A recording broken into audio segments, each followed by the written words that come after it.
ഏതെങ്കിലും ഒരു ഘട്ടത്തിൽ അങ്ങനെ തോന്നിയിട്ടില്ല. കാരണം എനിക്ക് തോന്നാൻ എൻ്റെ കയ്യിലൊന്നും ഇല്ലായിരുന്നു. ഞാൻ അങ്ങനെ ഒരു കേസ് കേട്ട ഉടനെ ഒരാൾ കുറ്റക്കാരനാണ് എന്ന് തോന്നാൻ എനിക്ക് പറ്റില്ലല്ലോ.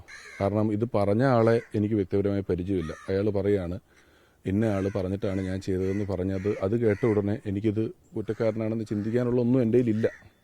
അതിനെക്കുറിച്ചുള്ള എൻ്റെ എന്തെങ്കിലും ഒരു അഭിപ്രായത്തിന് ഇവിടെ പ്രസക്തി ഉണ്ടെന്ന് തോന്നുന്നില്ല. അത് അവർ 8 വർഷത്തോളം നീണ്ട ട്രയലുകളായിരുന്നു. അതിനുശേഷമാണ് ഇന്നലെ വിധി വന്നിട്ടുള്ളത്. പിന്നെ എപ്പോഴും ഈ നീതിയുമായി ബന്ധപ്പെട്ട് എനിക്ക് തോന്നുന്നൊരു കാര്യം, ഒരു വിഭാഗം ആളുകളോ ഞാനോ നിങ്ങളോ മാധ്യമങ്ങളോ ഒക്കെ തീരുമാനിക്കുന്ന ഒരു നീതിയുണ്ട്. കോടതി അവിടെ വരുന്ന കാര്യങ്ങളുമായി നമ്മുടെ അസംഷൻസിനേക്കാളും നമ്മുടെ പ്രഡിക്ഷൻസിനേക്കാളും അവിടെ വരുന്ന കാര്യങ്ങൾ കൂട്ടിക്കിഴിച്ച് നോക്കി കോടതി പറയുന്ന ഒരു നീതിയുമുണ്ട്. ഈ രണ്ട് നീതികൾ തമ്മിൽ എപ്പോഴും പൊരുത്തക്കേടുകൾ ഉണ്ടാകാതിരിക്കാം. എല്ലാവർക്കും സ്വാഗതമായ, എല്ലാവരും ഒരുപോലെ അംഗീകരിക്കുന്ന വിധികൾ ഉണ്ടാകാറില്ല. ചിലപ്പോഴത് ഉണ്ടാകാറുണ്ട്. അപ്പം അങ്ങനെ ചിന്തിക്കുമ്പം എന്നെ സംബന്ധിച്ചിടത്തോളം കോടതി പറഞ്ഞത് ഇപ്പോഴത്തെ സാഹചര്യത്തിൽ വിശ്വസിക്കുക എന്നുള്ളതാണ് എനിക്ക് പറ്റുന്ന കാര്യം തോന്നിയിട്ടുണ്ട്. യഥാർത്ഥ കുറ്റവാളികൾ ശിക്ഷിക്കപ്പെട്ടു, അങ്ങനെയല്ലേ നമുക്ക് ചെയ്യാൻ പറ്റുള്ളൂ. ഞാനിത് അന്വേഷിക്കുകയോ അല്ലെങ്കിൽ ഈ കാര്യങ്ങൾ മാധ്യമങ്ങളിലൂടെ അറിയുന്നതിനപ്പുറം ഇതിന് പുറകെ പോയിട്ടുള്ള ഒരാളല്ലല്ലോ. അപ്പോൾ കോടതി പറയുന്നു ഇത്ര ആളുകളാണ് ഇത് ചെയ്തിട്ടുള്ളത്, ഇന്നയാൾ ഇതിനകത്തില്ല എന്ന് പറയുമ്പം എനിക്കതിനപ്പുറത്തേക്ക് ഒരു കാര്യം സ്റ്റേറ്റ്മെൻറ്റായി വെക്കത്തക്ക രീതിയിൽ എൻ്റെ കയ്യിലൊന്നുമില്ല. സിനിമാ മേഖലയിലെ WCC അടക്കമുള്ള സംഘടനകൾ ഇന്നലത്തെ ആ ഒരു വിധിയിൽ തൃപ്തരല്ല. അതങ്ങനെയാണല്ലോ. ഞാൻ അതല്ലേ ഇതിന് തൊട്ട് മുമ്പ് പറഞ്ഞത്. ഒരു വിധിയിലും രണ്ട് പക്ഷം തമ്മിലുള്ള അല്ലെങ്കിൽ രണ്ട് കാര്യങ്ങൾ തമ്മിലുള്ള ഒരു വാദപ്രതിവാദങ്ങളാണല്ലോ നടക്കുന്നത്. അപ്പോൾ ഒരു വശം എപ്പോഴും അങ്ങനെ നീതി നമുക്ക് നേരത്തെ ഫിക്സ് ചെയ്ത് വെച്ചിട്ട് അത് കിട്ടണമെന്ന് പറയാൻ പറ്റില്ലല്ലോ.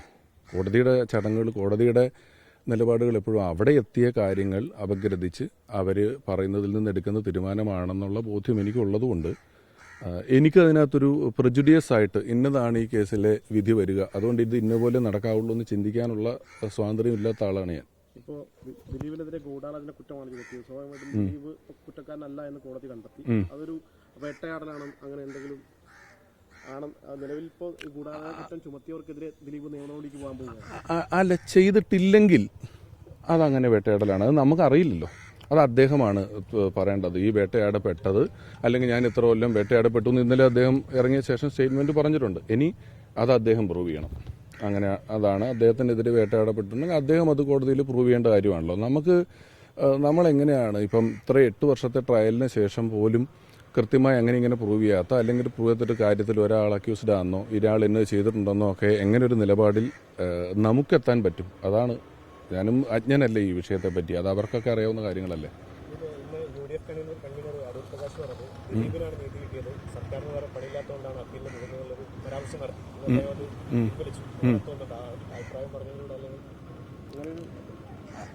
അതൊരഭിപ്രായമായിട്ട് ഈ കാര്യത്തിൽ ഞാൻ പറഞ്ഞില്ലേ, ഇത്തരത്തിലുള്ളൊരു കേസിൽ എല്ലാവർക്കും വ്യക്തിപരമായ അഭിപ്രായങ്ങളുണ്ട്. നമ്മുടെ അഭിപ്രായങ്ങൾക്ക് ഇതിനകത്തൊരു പ്രസക്തിയില്ല. അവിടെ തെളിവുകളും വാദപ്രതിവാദങ്ങൾക്കൊക്കെ അനുസരിച്ചാണ് എടുക്കുന്നത്. അപ്പം ഒരുപക്ഷെ അദ്ദേഹം പൂർണ്ണമായിട്ടും ഇത് ഇങ്ങനൊരു ക്രൈം അദ്ദേഹം ചെയ്തിട്ടില്ല, ദിലീപേട്ടൻ ചെയ്തിട്ടില്ല എന്ന് വിശ്വസിക്കുന്ന ഒരാളാണെങ്കിൽ അത് ഇപ്പുറത്താണെന്ന് പറയുന്നത്.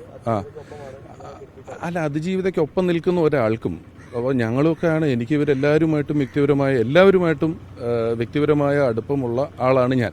അപ്പോൾ നമ്മൾ അതിജീവിതയ്ക്കൊപ്പമാണ് നമ്മൾ നിൽക്കുന്നത്. എങ്ങനെയാണ് നമ്മൾക്ക് പിന്തുണയ്ക്കാൻ പറ്റുന്നത്? നമ്മൾക്ക് മാനസികമായ പിന്തുണ കൊടുക്കാം, അല്ലെങ്കിൽ അങ്ങനെയൊക്കെയല്ലേ നമുക്ക് പറ്റുള്ളൂ. ഇതിപ്പോൾ ഒരു ക്രൈം നടന്നു കഴിഞ്ഞു. ഈ ക്രൈം ചെയ്ത ആളുകൾ ഒരാളുടെ പേര് പറയുന്നു, അയാൾ ഞാനിതല്ല ചെയ്തതെന്ന് പറയുന്നു.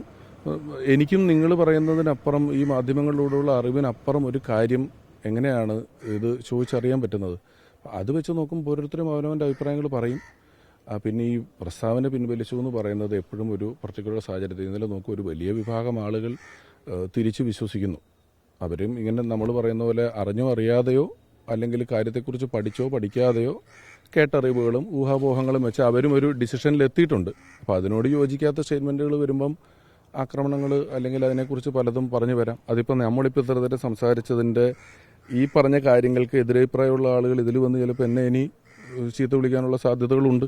അത് നമുക്കൊന്നും ചെയ്യാൻ പറ്റില്ല. അതിലാരും പിൻവലിക്കേണ്ടി വരുമോ പിൻവലിക്കൊന്നും വരില്ല. എല്ലാവർക്കും അത് പറയാനുള്ള സ്വാതന്ത്ര്യമുണ്ട്. എന്നെ സംബന്ധിച്ചിടത്തോളം ഈ പറഞ്ഞതുപോലെ കോടതി എടുത്ത ഒരു തീരുമാനത്തിനപ്പുറത്തേക്ക് ഇതിനെക്കുറിച്ച് അന്വേഷിച്ച് നടന്നിട്ടില്ലാത്ത എനിക്ക് ഒരഭിപ്രായം കൺക്ലൂഡ് ചെയ്ത് പറയുക എന്ന് പറയുന്നത് എളുപ്പമല്ല. കോടതി പറഞ്ഞതിനെ വിശ്വസിക്കാനേ പറ്റുള്ളൂ. ഈ വിഷയത്തിൽ ഏതെങ്കിലും ഘട്ടത്തിൽ ദിലീപ് കുറ്റക്കാരനാണെന്നൊരു തോന്നലുണ്ടായിട്ടുണ്ടോ? ഏതെങ്കിലും ഒരു ഘട്ടത്തിൽ അങ്ങനെ തോന്നിയിട്ടില്ല. കാരണം എനിക്ക് തോന്നാൻ എൻ്റെ കയ്യിലൊന്നും ഇല്ലായിരുന്നു. ഞാൻ അങ്ങനെ ഒരു കേസ് കേട്ട ഉടനെ ഒരാൾ കുറ്റക്കാരനാണ് എന്ന് തോന്നാൻ എനിക്ക് പറ്റില്ലല്ലോ. കാരണം ഇത് പറഞ്ഞ ആളെ എനിക്ക് വ്യക്തിപരമായി പരിചയമില്ല. അയാൾ പറയുകയാണ് ഇന്ന ആൾ പറഞ്ഞിട്ടാണ് ഞാൻ ചെയ്തതെന്ന് പറഞ്ഞത്. അത് കേട്ട ഉടനെ എനിക്കിത് കുറ്റക്കാരനാണെന്ന് ചിന്തിക്കാനുള്ള ഒന്നും എൻ്റെ കയ്യിലില്ല.